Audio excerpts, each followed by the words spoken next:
दोस्तों, स्वागत है किड स्टोरी वर्ल्ड पर, जहां कहानियों की जादुई दुनिया आपका इंतजार कर रही है। यहां आपको मिलेंगी मजेदार और रोमांचक कहानियां जो सिखाएंगी नए सबक और दिलाएंगी ढेर सारी मस्ती। तो चलो, अपनी कल्पनाओं के पंख लगाएं और डूब जाएं कहानियों के इस जादुई सफर में। सब्सक्राइब करें और बेल आइकन दबाएं। एक समय की बात है, एक घने जंगल के बीच एक छोटी सी झील थी। झील के किनारे कई जानवर रहते थे और वहीं झील में कई मेंढक भी रहते थे।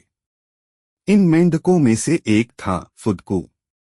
फुदकू था बहुत ही चंचल पर उतना ही मूर्ख। वह हर चीज में जल्दबाजी करता और दूसरों की बातें कभी नहीं सुनता। एक दिन झील के किनारे एक कछुआ आया।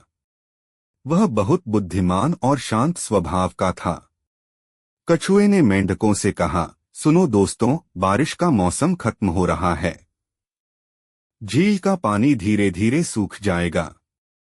हमें अभी से कोई और सुरक्षित जगह ढूंढनी होगी। फुदकू ने कछुए की बात को हल्के में लिया और हंसते हुए कहा, अरे कछुआ मामा, तुम्हें तो हमेशा चिंता लगी रहती है। देखो झील में अभी कितना पानी है। हमें कहीं जाने की जरूरत नहीं है। कछुआ ने गंभीरता से कहा, फुदकू, मेरी बात मानो। दूर जंगल में एक और झील है। अगर हम समय रहते वहां चले जाएं, तो हम सुरक्षित रहेंगे। कुछ मेंढकों ने कछुए की बात मानी और उसके साथ चलने का फैसला किया। लेकिन फुदकू और कुछ अन्य मेंढक झील में ही रह गए। कुछ दिन बीते और जैसे ही कछुए ने कहा था, झील का पानी कम होने लगा। अब फुदकू को चिंता हुई। उसने सोचा, शायद कछुआ मामा सही कह रहे थे। लेकिन अब क्या किया जाए?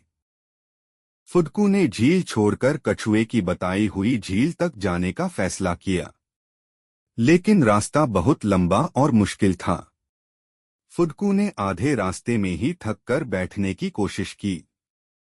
रास्ते में उसे एक चिड़िया मिली। उसने फुदकू से पूछा, अरे फुदकू, इतनी देर क्यों कर दी? कछुआ मामा और बाकी मेंढक तो पहले ही दूसरी झील पहुंच गए।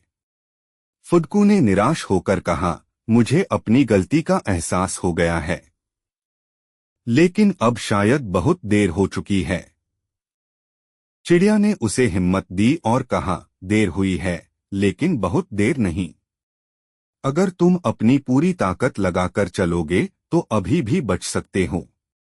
फुदकू ने चिड़िया की बात मानी और अपनी पूरी ताकत से चलना शुरू किया। कई घंटों की मेहनत के बाद आखिरकार वह दूसरी झील तक पहुंच गया। फुदकू ने झील में छलांग लगाई और गहरी सांस ली। उसने अपने दोस्तों और कछुए से माफी मांगी।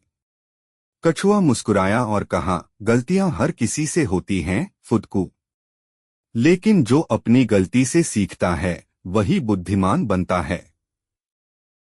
इस तरह फुदकू ने अपनी मूर्खता से सबक सीखा और अपने दोस्तों के साथ नई झील में खुशी खुशी रहने लगा।